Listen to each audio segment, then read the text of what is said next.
IPMNation.com. It's away. We don't know what those seconds are, but just seconds away. All right. You are just seconds away. I like that. You kind of got to get you in the groove, tease up the ball a little bit. It's like if this were T-ball, that's what we'd be doing. There's the 6 o'clock tone. We're ready to go. All right. We ready? And by we, I mean me and me. Let's do it. All natural being.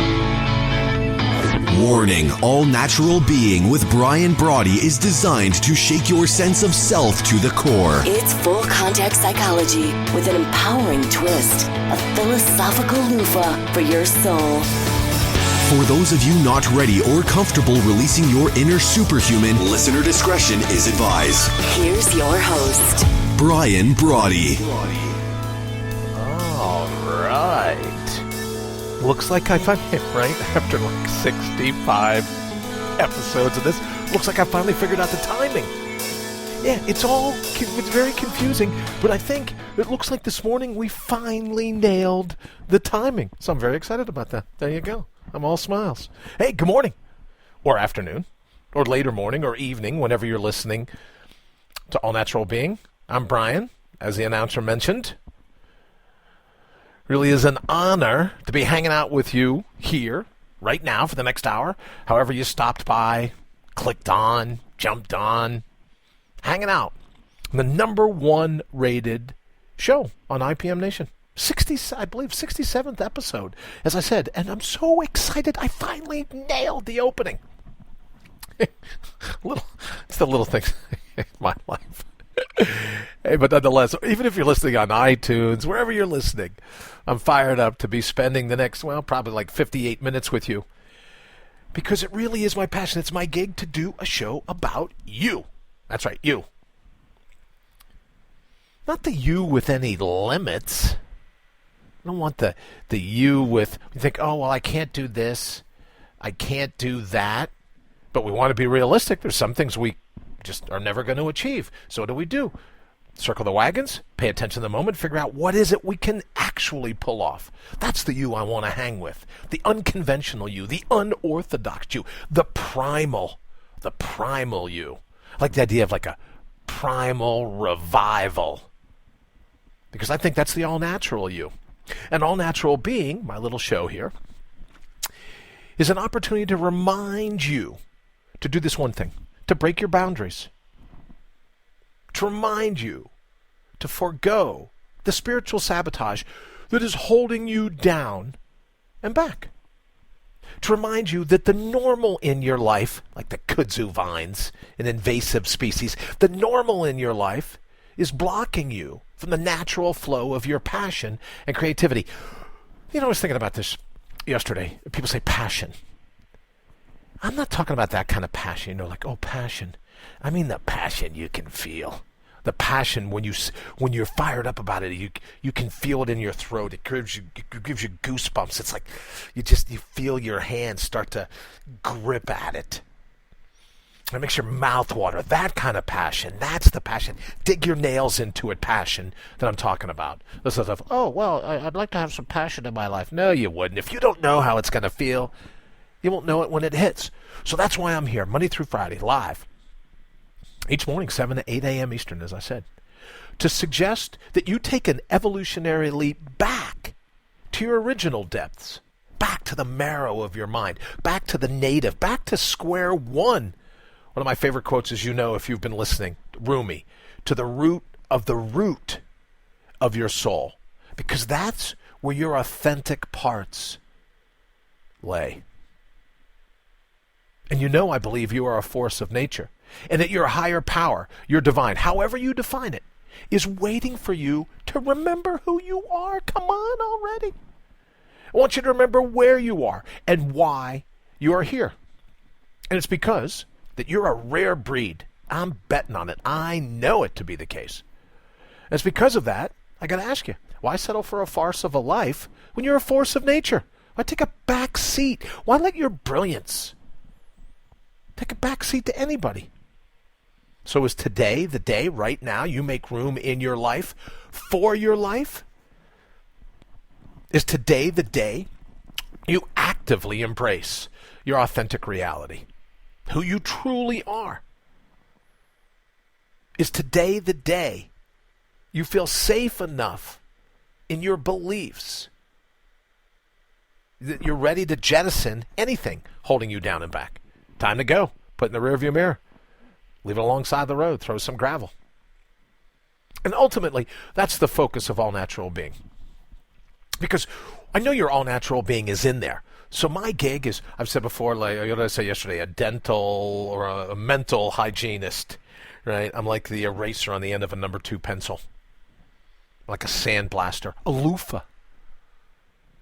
Because I want your baggage out of here. I want all the plaque.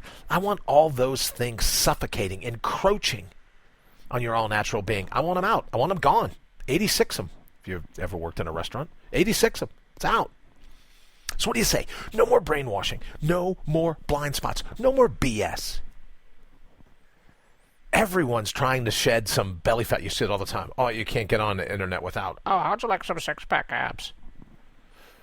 But how about you and I said it this morning, we try to lose some brain fat, some philosophical fat, some of the psychoflab that packs in around us. Because I believe you deserve to think your best. You deserve to have a mind that works for you. You don't work for it. You're the boss. It doesn't go the other way around. And that's ultimately the key to happiness. Using your brain instead of letting it, standing by, sitting on the couch, letting it use you. Why do I think that's so important?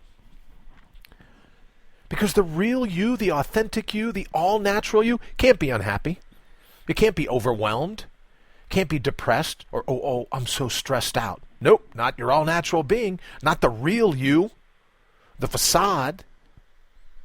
The mask, the ego might go, oh, I feel all these things. But they're adopted attitudes and have nothing to do with who you authentically are. They're borrowed beliefs, self-imposed boundaries that keep your potential in check. Let me ask you, how's that working out for you? Because here's the truth. If you're happy with your soul on the sidelines, if you're happy keeping yourself in check, this show isn't for you.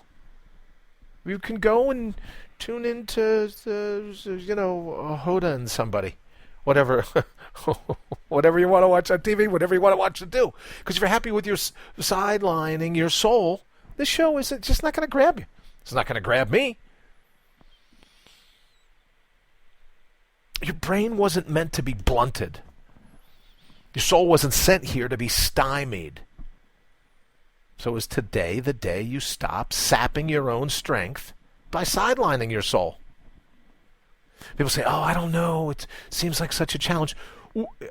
You and I both know that you know what it takes to be great. You know that when you change your habits, you change your brain. You know that you can reset your mindset at every turn. What does it take? Ready? Got a pen, piece of paper, pencil, crayons, whatever it is? There's a long list of things that you got to do in order to reset your mindset. Very simple. All it takes is for you to be you, as I say in the close most days, to bring your own bold. No more masquerading. No more hiding out. No more waiting for permission or approval. Is today the day you let yourself free? I think we've got some pretty cool segments today that will help to do just that.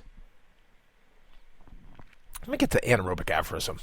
Then we'll do the segments and then we'll come back around. Anaerobic aphorism. I've always believed this. So here we go.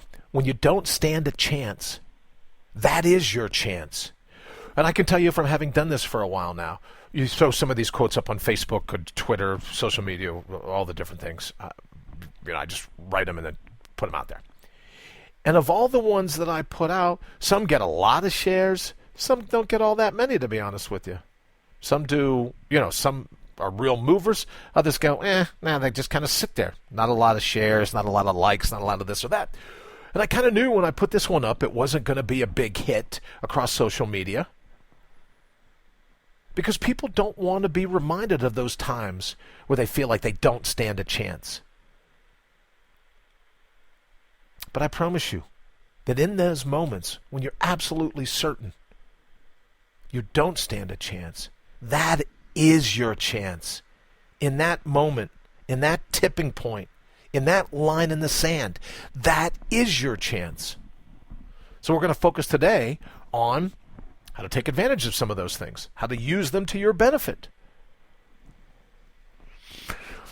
My grandfather used to say to me all the time, luck won't find you sitting on the couch. I don't know if that was his, if he borrowed it from somebody. As you know, he was a huge fan of aphorisms and sayings and this and that. Let's just say to me, what are you doing, Brian? I'm going to, that was back in the day where you had like a TV set. I'm not even sure if it was color. Everyone got together on Sunday night to watch Ed Sullivan. First time I ever saw George Carlin, by the way, Ed Sullivan. So in any event, my grandfather used to say, luck won't find you sitting on the couch. And I figured that's just because he didn't want me sitting on the couch, right? He wanted me outside doing something else. And it would be years later before I realized that he was absolutely right, whether he wrote it or not. That our shot in life comes when we embrace dancing with chance, courting chance. When we take whatever chance we have in the moment and make it work for us. And we can't do that if we're sitting on the couch, if we're not in the labyrinth, if we didn't throw ourselves into the maze. So the anaerobic aphorism for today's show, when you don't stand a chance, that is your chance. All right, let's do this real quick. We'll be right back. IPMNation.com.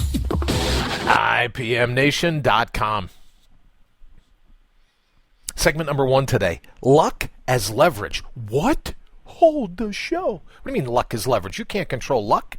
You can't use luck. You can't make it heal. Heal. Sit, boy. Sure you can. Stay, girl. So I want to talk in segment 1 about luck by attention, not by accident. Or as Jeff Bezos, if you're familiar with any of his work. You may or may not be familiar with his day job, but his night job, when he writes some blog posts or some speeches and the like, his day job is heading up Amazon. But in one of the things that he's written, he talks about turning blind alleys into broad avenues. Think about that for a minute. Blind alleys into broad avenues. Cul-de-sacs into massive commerce. So we're going to talk about that. Luck is leverage in segment number 1. Oh, segment number 2. I was so excited to learn this. I had no clue about this thing specifically. But segment number 2, be a fast tadpole. A tadpole. You know tadpoles. Pre-froggy. We're talking segment today about a new thing. That's maybe so much new, but it's called environmentally cued hatching. And how it's saving tadpoles, certain type of tadpole, how it's saving their life. Well, I think environmentally cued hatching could save your life. What do you think about that, you tadpole? That's going to be one of my new things. Hi, tadpole. We could have called this Life in the Labyrinth, so you see where this is going. So I'm excited to jump into that. And also, segment number 3 is going to be Nature's Menu for Your Mind. So I wanted to find those things. I wanted to find some doctors backing up. What should we eat? What shouldn't we eat? What do we get? And I know, people say, well, there's a long list of things that you shouldn't eat. But let's just be realistic. I had a cookie yesterday. Chocolate cookie, right? You work hard. You deserve a break from time to time. Get off your own back. You want a piece of cake? Have a piece of cake. It's been my understanding that the quickest way to lose weight is to give yourself permission to go off the wagon from time to time. Maybe once a day, maybe every 4 days, maybe once a week. Give yourself some permission to have a little bit of fun. Eat something that you shouldn't. Maybe, have a sip of something that you shouldn't. Right? That's all I'm saying. But we're going to look in segment 3, Nature's Menu for Your Mind. All right, let's hop right into it, because I'm very excited about this. As you know, if you've listened to me, I believe everything goes down in this moment. I believe that when you tap into the unimaginable power of living in the present moment, that's when you start kicking indoors. That's when life starts to work for you. I think Jeff Bezos is right. When you find those blind alleys, turning them into broad avenues. When you take the nooks and crannies, when you take the crawl spaces of your mind, you blow them wide open. I think that's the key. So, I found a pretty cool article, New York Magazine, Science of Us, which I'm growing to be more and more a fan of all the time. This is by Drake Baer. He's talking about New York's top venture capitalist, a guy named Fred Wilson. Apparently, pretty big deal in terms of investment and seeing things, investment opportunities in advance. And I love this. He says, luck is not just catching a lucky break. Here's what he had to say. You have to be able to recognize it as such. You have to prepare your mind to recognize the lucky break when it comes your way. He talks about seeing the internet for what it was long before most people did. That was my luckiest break, but I also knew it and jumped on it. End quote. So wait a minute. He's talking about luck. How is that possible? In a speech that he gave, Mr. Wilson says, everyone gets lucky breaks in their life. I can't tell you when your lucky breaks will come, but I can tell you that they will come. You must be able to see them for what they are. You must be in a position to act on them. And you must not miss them. Pay attention. Look carefully and be prepared for your lucky breaks. End quote. Or, if you like, as I say, you got to dance with chance. As my grandfather would say, luck won't find you sitting on the couch. So what does that possibly have to do for you and me? Well, there's some pretty big names. Not just Mr. Wilson, but some pretty big names. Bezos being one of them. Arguably, he's got to be one of the biggest tech giants there is.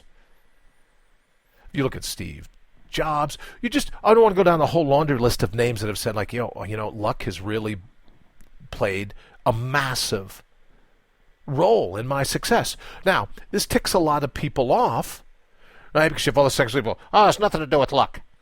I busted my tuchus 14 hours a day. I starved myself. I read 1,000 books. I blah, blah, blah, blah, blah, blah, blah, blah, blah, blah, right?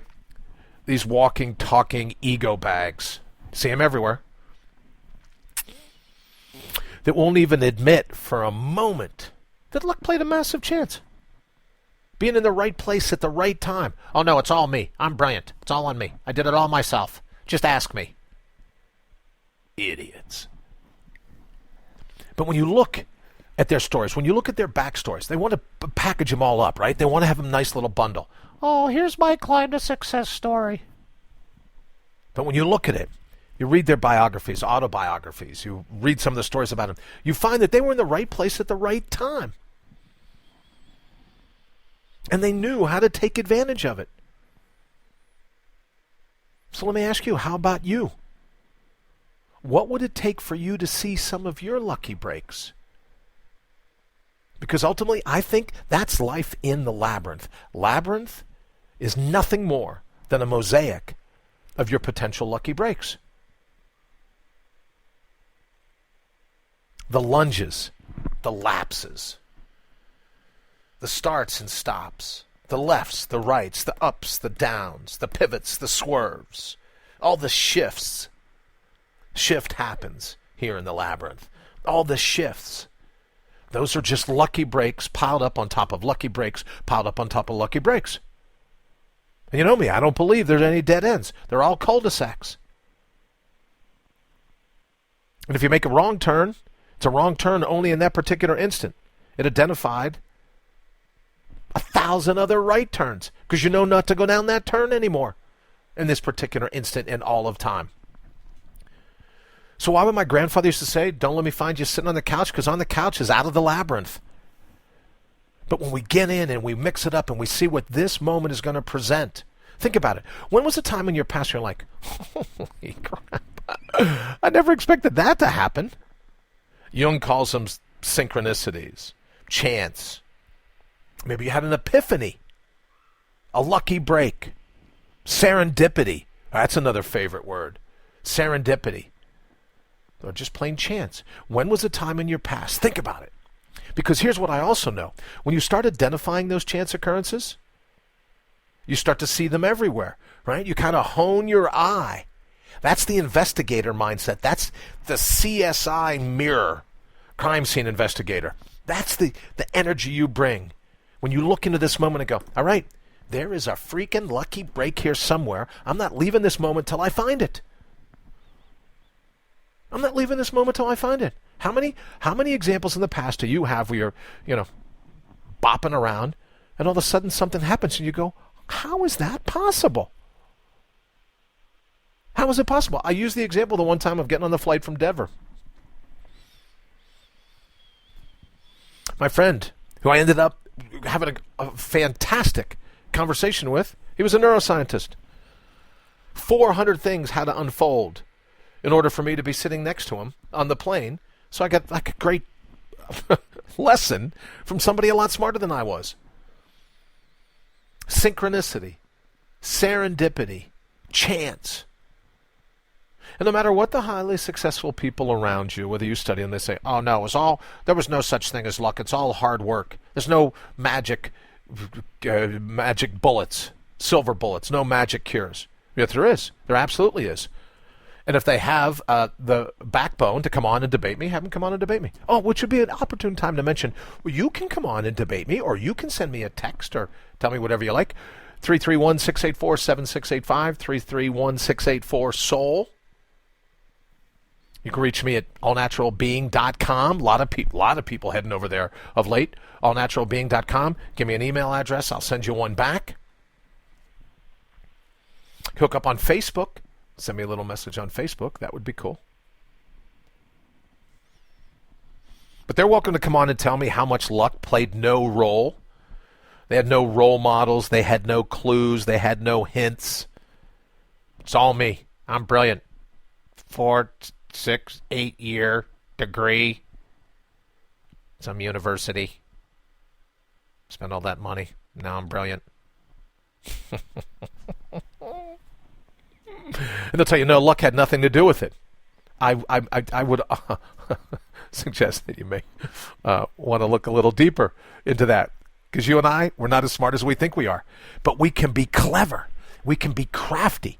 We can be investigators, detectives of the moment to figure out how our lucky breaks are lining up. What's the cipher of the soul? What's the code of the mind? What is it our destiny is trying to tell us right now in this moment? No carrots at the end of the stick. You got a carrot? Make yourself some juice. Throw it in a blender. Hack it up. Now, we can't always know how things are going to turn out. But that's why Bezos talks about blind alleys. If we know how they're going to turn out, if we know how we want them to turn out, then that's what we see. Okay, I wasn't going to tell you this, because it shows you what I tell you all the time. Can't spell Brian without the I in idiot, right? So you've been following around. You know, I'm getting a little older.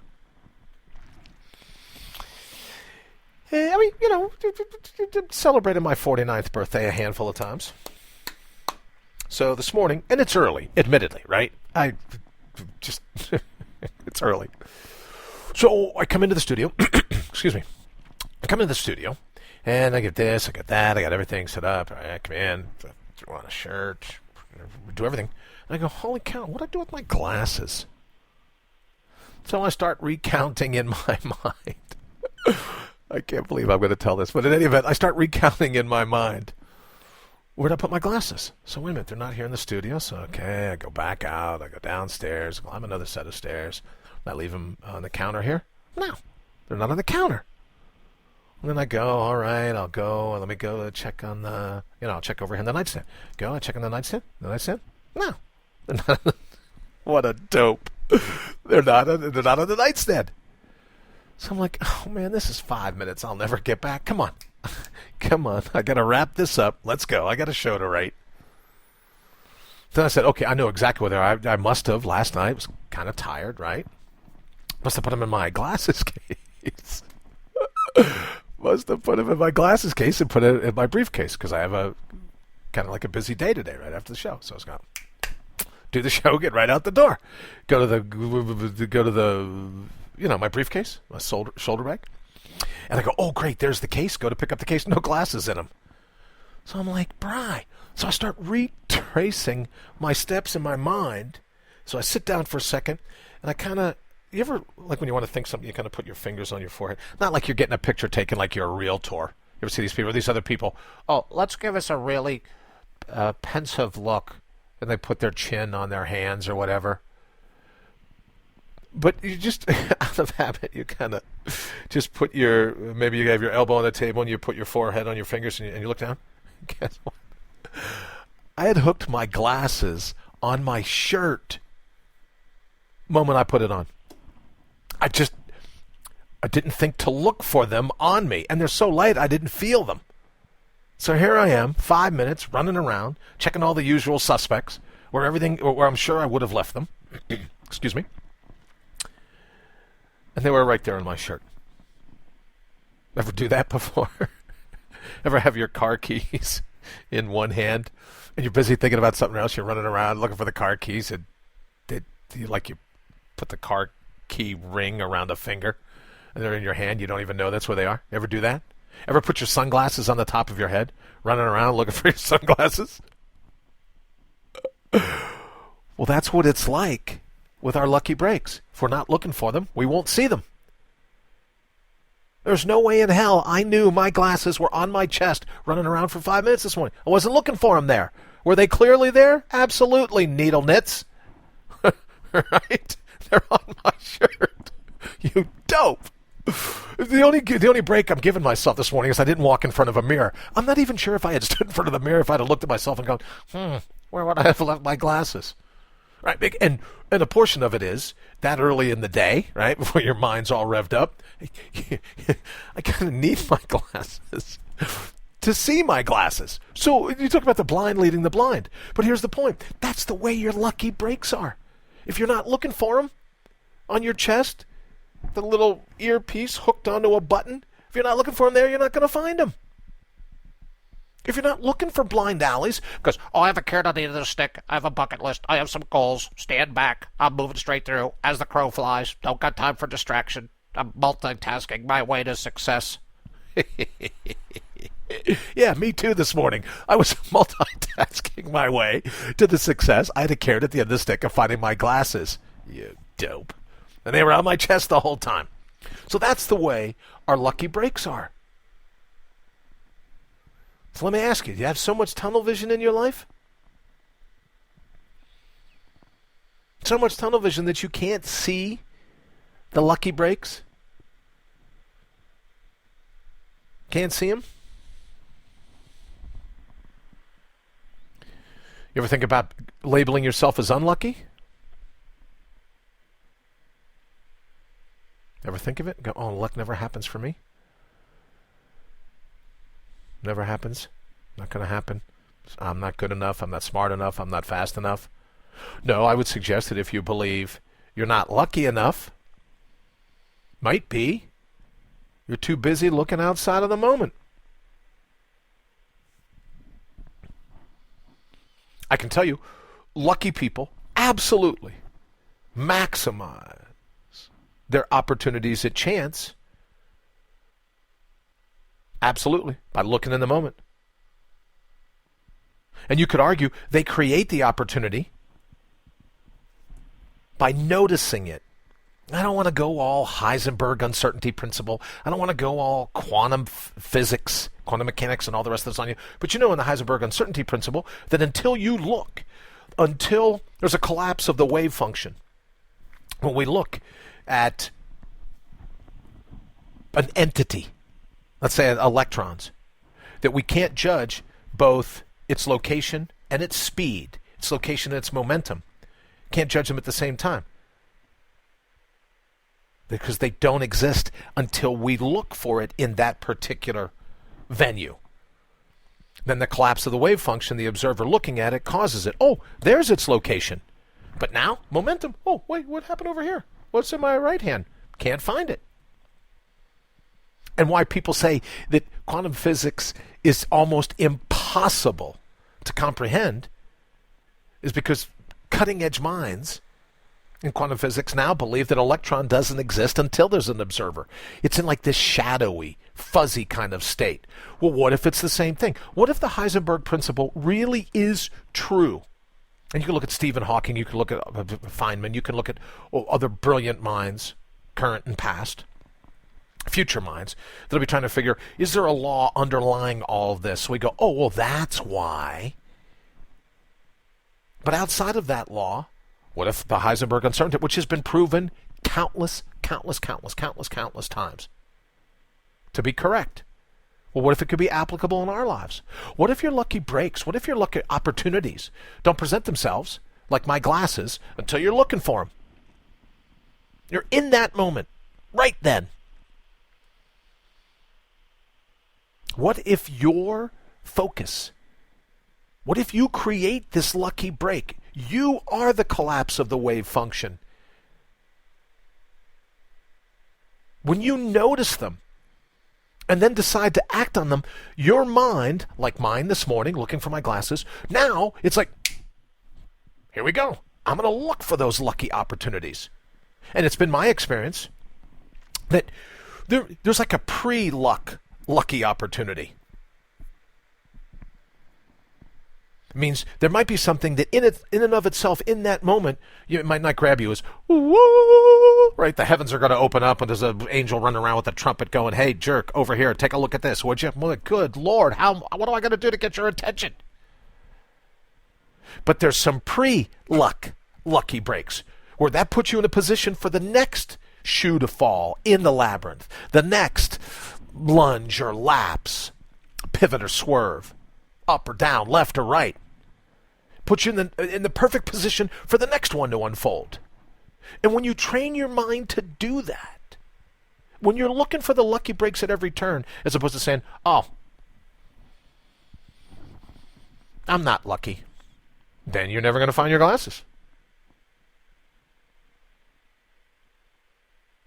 When you look at just the weird majesty of life, the fuzzy, the opaque, the unknown of the labyrinth, you maximize your chances at chance opportunities. Not by looking at it and go, oh, I don't stand a chance. When you go, I absolutely am going to take this line in the sand. I'm going to look for my lucky break, and I'm going to make it work for me. I'm going to make it heal. I'm going to make it kowtow to what I want. Another way to do it, you can listen to your hunches. That's why I'm such a huge fan. Wink, wink, nod, nod, other than the fact that I crafted the term. Well, it's why I'm such a huge fan of 20-second victories and 20-minute victories. Because you listen to your hunches. Not when your head goes all haywire. I'm talking about hunches from your gut, your instinct, your intuition. And when you take a moment to breathe in, exhale, scan the horizon, then take action, you take a moment to do that, it puts you in connection with those hunches. They come from a different part of your body, a different part of your brain, a different part of your mind. And although I've said in the past, don't be optimistic, don't be pessimistic, just be. When you could begin to believe that what is going to befall you in this next instant will serve you one way or another. It blocks the anxiety. It blocks the worry. So I said yesterday, well, you can't make a mistake if you have no place to be. If you're sitting in your car in the parking lot, you can't make a wrong turn if there's no destination for you to end up in? If you stay in the moment, crank the AC, listen to a good tune, kick back, recline the seat, have a snack, whatever you're going to do. If you got no place to go, you can't make a wrong turn. So stay in the freaking moment. Stay in this moment. Listen for your hunches. Wait for those lucky breaks to come. And you'll be like the brightest, although some won't admit it, you'll be like the brightest minds in Silicon Valley, which is now the real Wall Street when you think about it. All the money being made, all those things, the technology that we use if you're listening to me on a phone or a tablet or a computer and the like, that's where it's all going down. But look at it. These guys, like Mr. Wilson from the first article, they know how to look for their lucky breaks. And if we're all anxious about what's going to unfold, that kind of gives us tunnel vision, right? Like the horses the other day at the parade. There's little blinders on. Can't see anything alongside the road. Just right the horse's tail in front of them. I know what you thought I was going to say. The horse's tail in front of them, that's all they can see. They're following the herd. That's what herdlings do. But minus that anxiety, our periphery, our full spectrum vision leads to a full spectrum life. We never know where the adventure is going to take us. Our intellects are built, are honed on the improv. And when we improv, in this moment, in this instant, in all of time, all we see are our lucky breaks. All we see are our lucky breaks. All right. Speaking of a lucky break, let's take this one. You're listening to All Natural Being with Brian Brawdy. How much longer will you let them hijack your head and your heart? All right. How much longer are you going to let them hijack your head and your heart? Because if you're courting serendipity, synchronicity, epiphany, eureka, chance, lucky breaks, can't have somebody hijacking your head. Can't have it. You and I have to learn to think, scientific term, non-linear. As the crow flies, goal setting, A to B. All right? We don't have to predict the future. We just got to live in the moment. Non-linear. Really, some of the greatest technologists that are alive today or have been alive for a while, they have bigger imaginations because they think non-linearly. Think about what imagination is. Think about what your imagination is. It's your ability to spot the lucky breaks. What is imagination? What is creativity? Nothing more than your ability to spot your lucky breaks. Right? So think about that. What are you doing right now to hone your mind to spot your lucky breaks? Because that's what counts. That's what we're going to do. You and I can chart our course one lucky break at a time.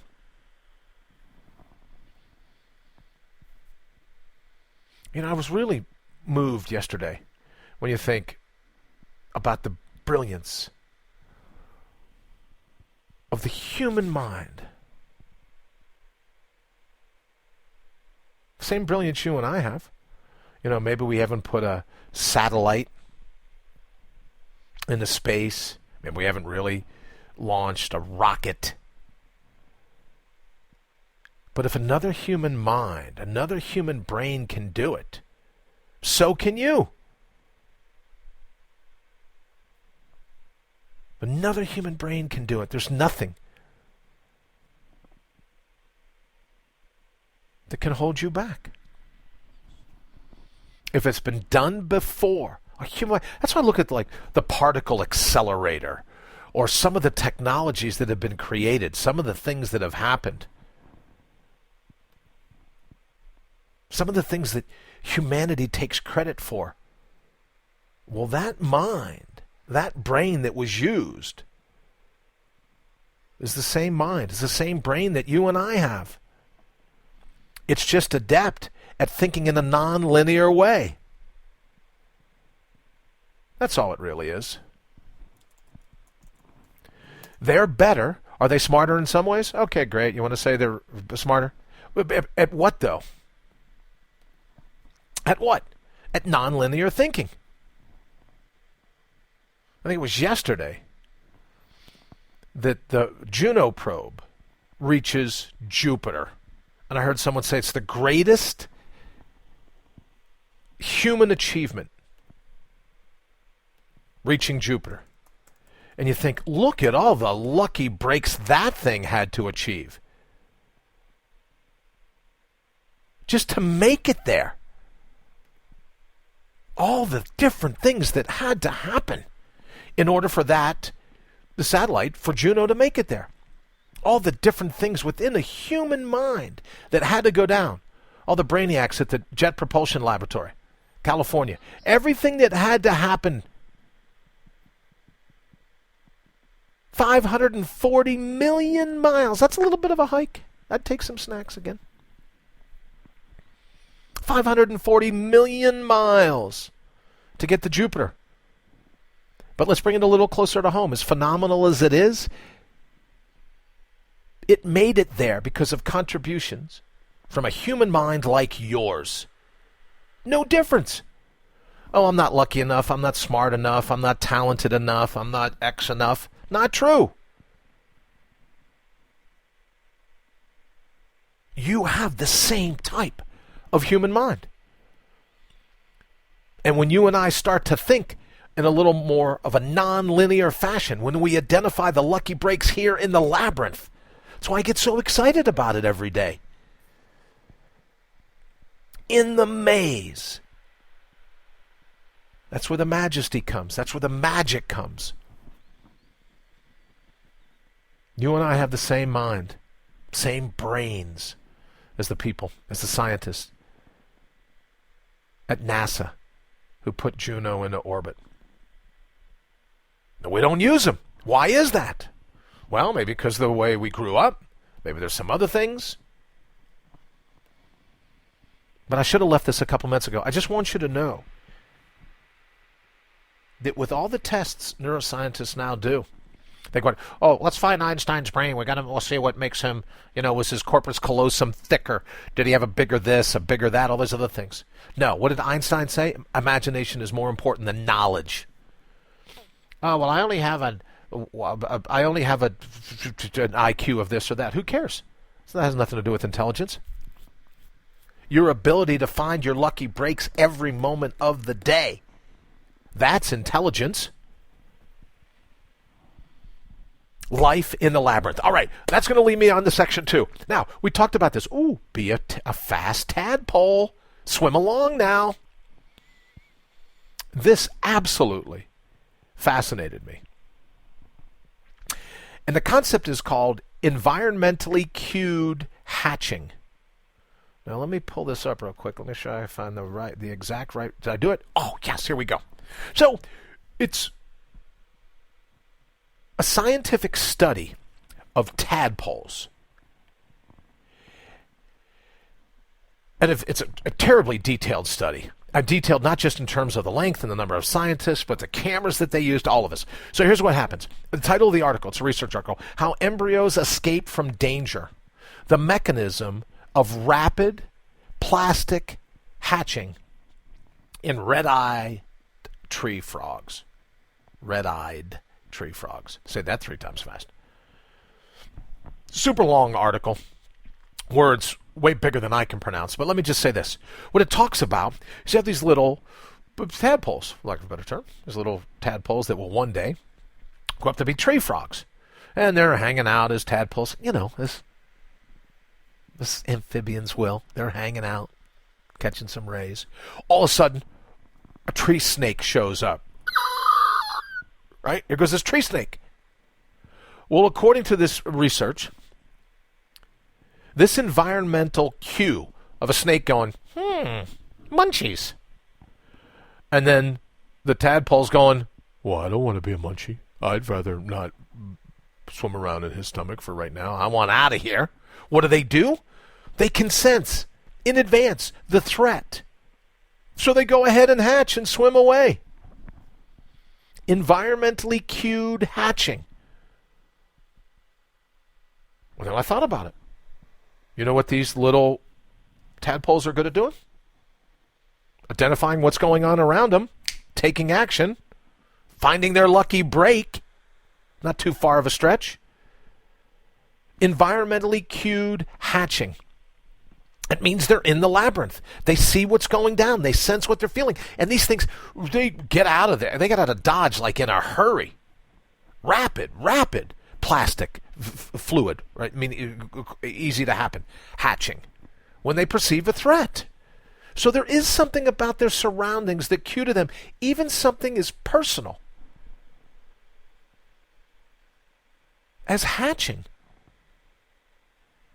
And this report goes on to talk about the high-speed video analysis of the hatching. And, it's talking about, these are the muscles that they use. Here's what they do. There's a little of this.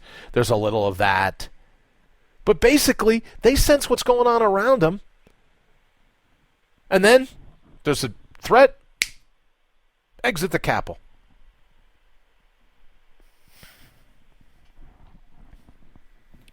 The general model of this particular hatching, according to the article, quote, is a fundamental development process. Fundamental. It senses the threat and then it moves on. It does what it can. It recognizes its environmental cues. Well, if it's doing it for threat, and apparently they've documented it across 10 different families of this particular tadpole, this particular class of amphibian. It says here, response to diverse environmental factors such as hypoxia, drying, predators, pathogens, even other parents. They're ready. If there's a threat on the outside, if they read the labyrinth, it means they got to hatch early. They're hatching early. What about you and me? If it's good enough for tadpoles, isn't it good enough for us? I don't want to be snake food. I don't want to leave my soul on the sidelines. There's something going down in the environment, and I can cue into it, good or bad, right?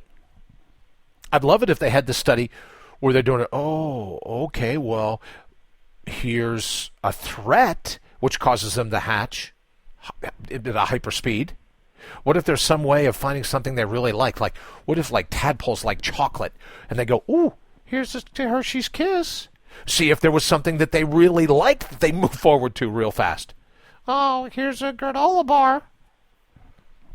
See if these guys and gals would move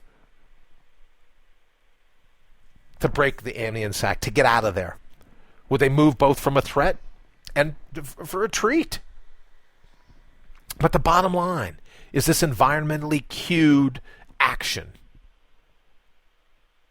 So for you, what's your environmentally cued action that's sparked by this particular moment in all of time? Because when we live outside of this moment, when our environment is down the road, when our environment sits at the end of our bucket list, when our environment sits in tomorrow, or last week, last month, last year, then maybe we're not getting these cues. Maybe you and I, in the labyrinth right now, if it's good enough for tadpoles, it's good enough for you and me. When we remain cued to our environment, great things happen. Maybe that's what my granddad was trying to tell me. I don't know if he knew about tadpoles. This article says there's some other marine parasitic, small little things that do the same thing.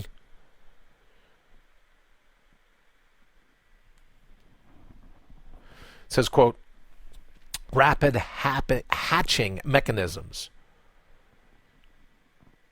enabled embryos to deploy effective cued hatching responses to escape from sudden onset severe threats. What if worked the same way for you and me? Why couldn't it?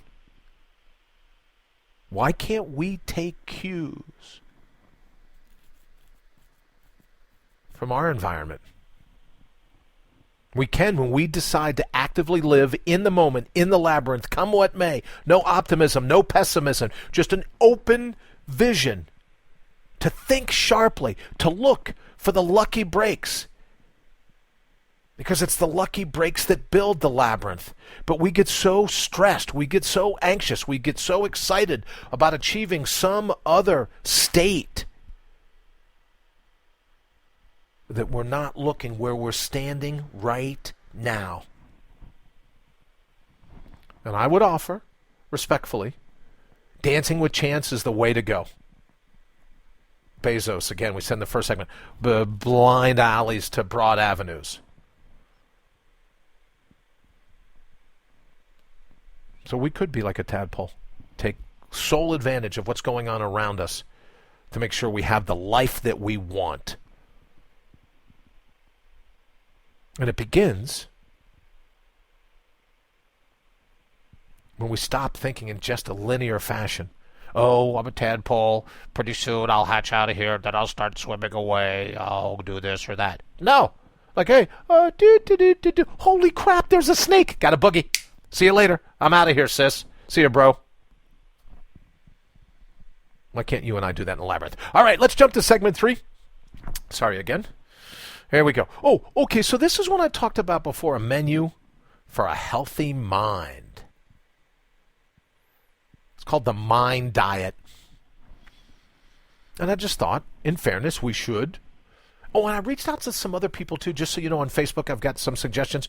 We're going to bring on a nutritionist who hopefully will come on from time to time and tell us some of the things that are going on there.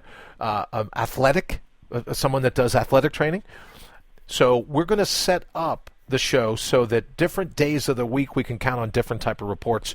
So we're going to be doing that as well here. We're trying to arrange all the, calling each other's, agents. Well, let's have your agent and my agent have lunch. We're trying to work out some of the deals with some of these people. See if they want to come on and, teach us the things that you and I are going to need to reconnect to our all-natural being. And although I want to jump, where did I get this article? Just make sure today's geriatric medicine. So they're focusing on this particular thing of diets for how to help protect your mind in the future. But if it's good in the future, it's absolutely good now. It says we're to include green leafy vegetables, other vegetables, some nuts, some berries. Ooh, that sounds good. I like berries. Beans, whole grains, why not? Fish, poultry. I like poultry. Olive oil, if you can find the good stuff, the right stuff. It says here you could include this. 1 glass of wine per day. Look at that. Now it says things we should limit. Red meats, stick margarine or butter. Cheese, man, that's a tough one for me. I like cheese. But in any event, we're trying to limit cheese.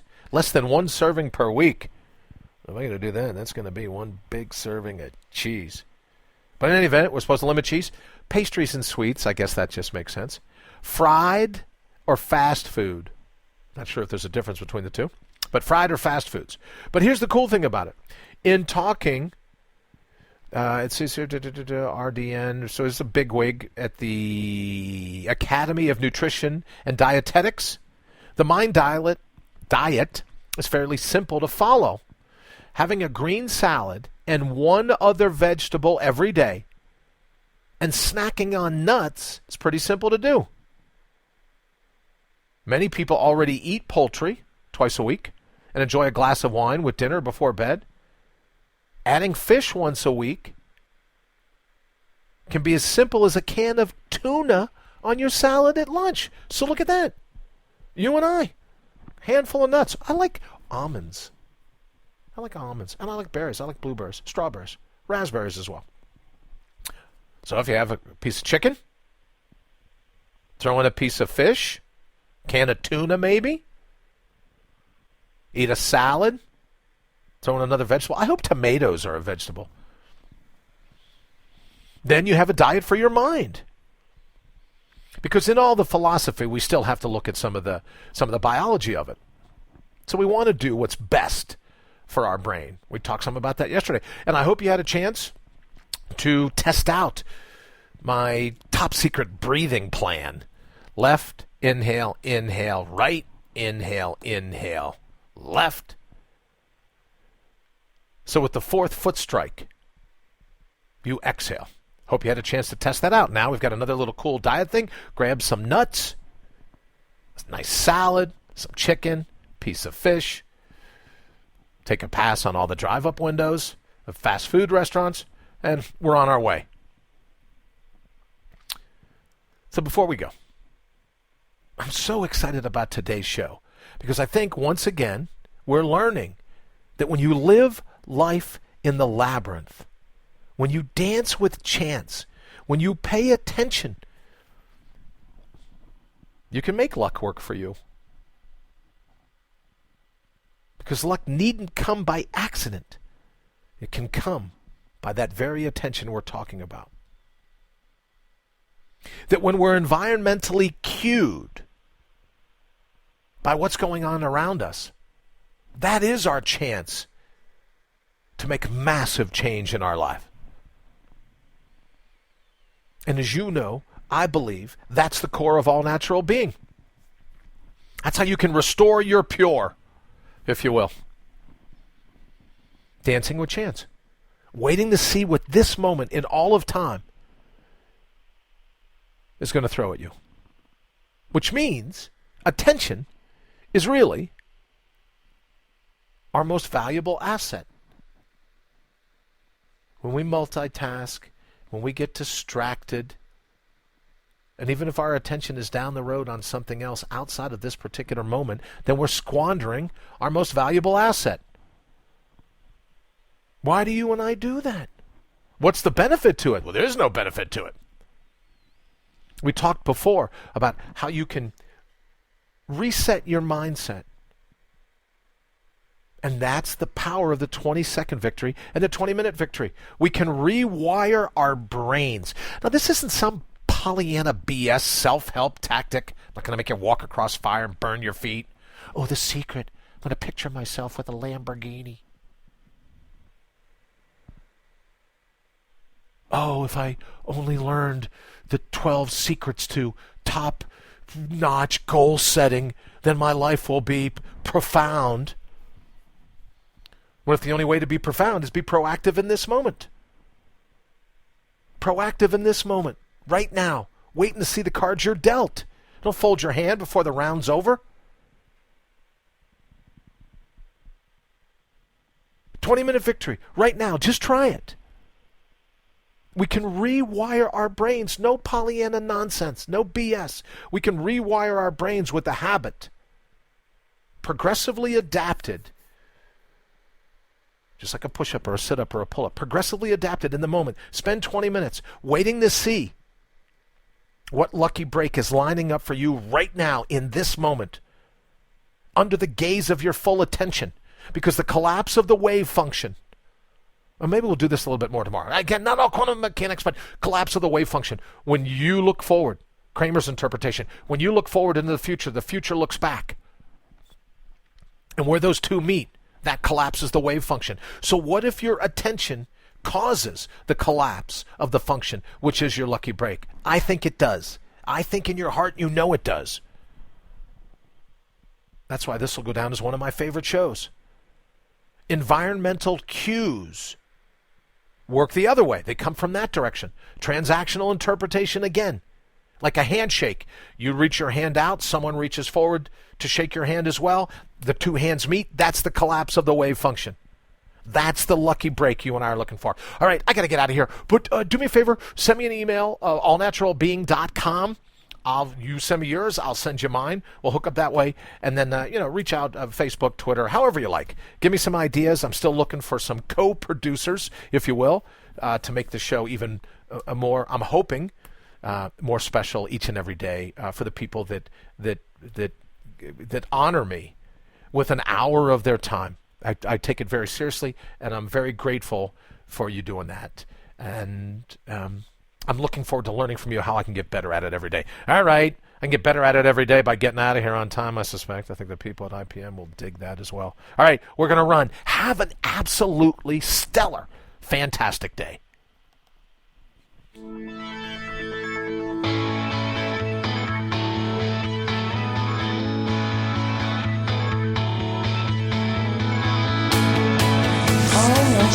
You've been listening to All Natural Being with Brian Brawdy. Join us live every Monday through Friday, 7 to 8 a.m. Eastern. Also, check us out around the clock at allnaturalbeing.com. Until then, always remember to bring your own bold.